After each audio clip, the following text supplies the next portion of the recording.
Assalamualaikum warahmatullahi wabarakatuh. Bismillahirrahmanirrahim. Alhamdulillah walhamdulillah walhamdulillah. Wassalatu wassalamu ala Rasulillah wa ala alihi wa sahbihi wa mawala. Wala hawla wala quwwata illa billah, amma ba'du. Akhirul kiram wasadina Khalil Mawardi dan juga Ketua Majelis Surga Assalam Bapak Haji Khalid beserta seluruh jajaran ibu-ibu dan bapak rahimahullah. Diceritakan pada zaman Nabi Musa ada seorang suami istri. Pasangan suami istri adalah kondisinya pada zaman itu di kampungnya paling miskin. Kemudian sang istri mengatakan kepada suaminya, wahai suamiku,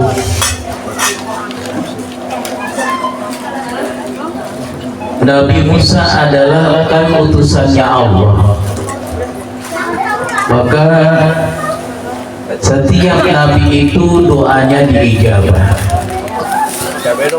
Maka waktu itu suami, tolong kau datang ke rumah Nabi Musa agar kita ini hidupnya dirubah menjadi kaya. Jadi seorang istri ini kepengen suaminya itu menanyakan kepada Nabi Musa biar diberi kekayaan. Ibu para jamaah sekalian, memang doanya para nabi itu diijabah oleh Allah Subhanahu wa Ta'ala, karena tidak ada doanya para anbiya itu ditolak. Tapi ada ibu-ibu para jamaah sekalian, selain nabi ada doanya juga yang cepat diterima oleh Allah. Siapa? Bu, gak apa-apa ibu makan, gak apa-apa, tapi kupingnya jangan makan. Mulutnya boleh makan, mulutnya boleh minum, kupingnya jangan minum. Doanya para nabi itu diterima, diijabah oleh Allah Subhanahu wa Ta'ala. Tapi ada doa yang juga diterima selain daripada nabi dan cepat diijabah. Doanya siapa? Doanya ibu. Doanya orang tua. Karena kata Nabi, ad-du'aul walidaini kad-du'aul anbiya. Doanya kedua orang tua itu seperti doanya para nabi. Doanya orang tua itu adalah doanya seperti para nabi. Tanya hati-hati anak-anak, jangan suka bikin kesel orang tua, jangan suka bikin marah orang tua, karena doanya orang tua itu diijabah oleh Allah Subhanahu wa Ta'ala. Hati-hati, apalagi yang sudah nikah, durhaka juga sama orang tua, tinggal nunggu didurhakain sama anaknya, ya. Makanya nggak boleh.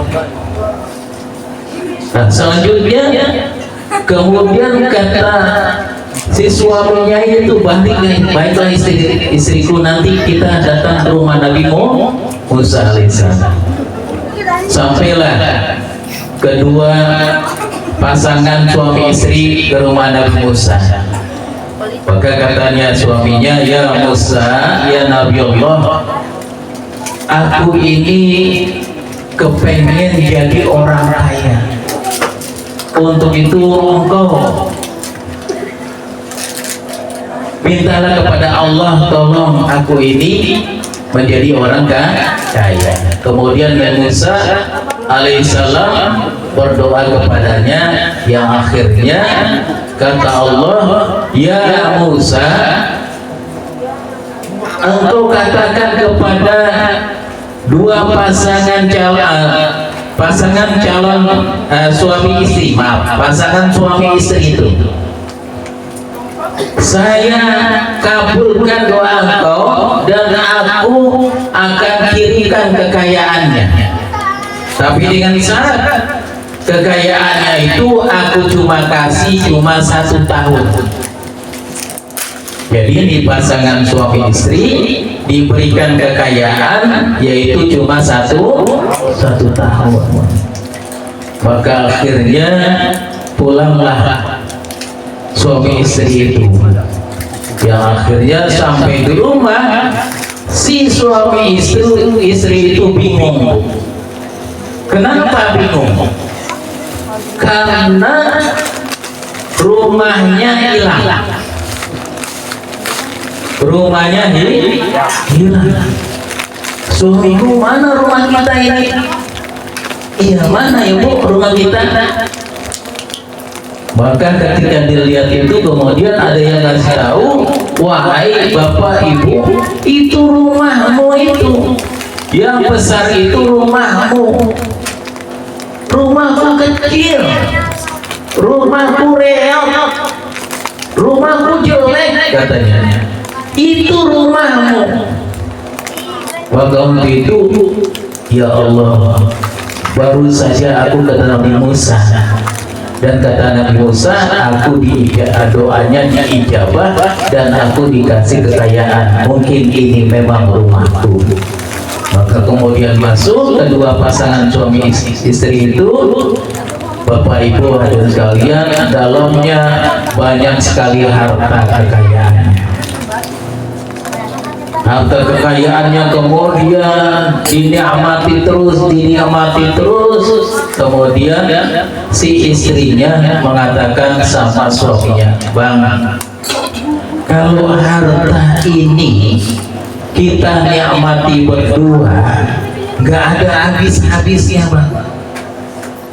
Maka untuk itu, Bang, harta ini ayo kita kasih fakir miskin, anak yatim, orang yang berkekurangan, yaitu marilah kita kasih, Bang, agar harta ini, sebab katanya Nabi Musa bahwa kita menikmati harta ini cuma satu tahun, pasti tidak habis. Maka waktu itu marilah kita membagi kepada sesama, yaitu kita kasih fakir miskin dan juga para anak yatim. Akhirnya terus setiap hari itu hartanya dibelanjakan fisabilillah di jalan Allah. Dalam kehidupan itu terus, Bapak hadirin sekalian, akhirnya sampailah sudah satu tahun. Maka untuk itu 1 tahun kemudian Nabi Musa alaihissalam mengingatkan. Datanglah Nabi Musa alaihissalam ke rumahnya, tapi Nabi Musa itu bingung. Loh, padahal pasangan suami istri janjinya oleh Allah dikasih kekayaan cuma 1 tahun, tapi kok ini masih ada hartanya, banyak hartanya, ini gimana ini? Maka akhirnya Nabi Musa alaihissalam bermunajat pada Allah, ya Rabb, ya Tuhanku, Engkau janjikan orang yang waktu itu minta kepadaku untuk bermohon kepadamu, yaitu mengenai harta kekayaan, kata Engkau hanya diberikan 1 tahun. Kenapa kok masih banyak hartanya? Maka kata Allah SWT, ya Musa, bagaimana aku bisa mengambil kembali harta itu, sedangkan aku masih mempunyai sifat Rahman dan Rahim. Tapi aku melihat pasangan suami istri juga itu, yaitu dia menjadi orang yang baik, punya sifat Rahman dan Rahim. Maka waktu itu aku tidak akan mengambil hartanya, karena hartanya itu yaitu dimanfaatkan dan dibagikan sesama orang yang membutuhkan. Maka waktu itu aku berikan harta itu adalah sebagai harta keberkahan. Jadi dia itu enggak kembali jadi orang miskin, dan dia terus menikmati kekayaannya karena hartanya itu yaitu dibelanjakan di jalan Allah. Ini sebagai contoh buat kita, Bapak Ibu jamaah sekalian. Sedikit banyaknya kita diberikan harta oleh Allah SWT, tentunya masih ada milik daripada orang lain. Untuk itu, untuk berkahnya harta kita ini yang diberikan oleh Allah SWT, untuk itu ya kita bisa menolong kepada orang-orang yang kurang mampu di bawah kita, dan juga untuk anak-anak yatim. Dengan demikian kita akan diberkahkan harta kita.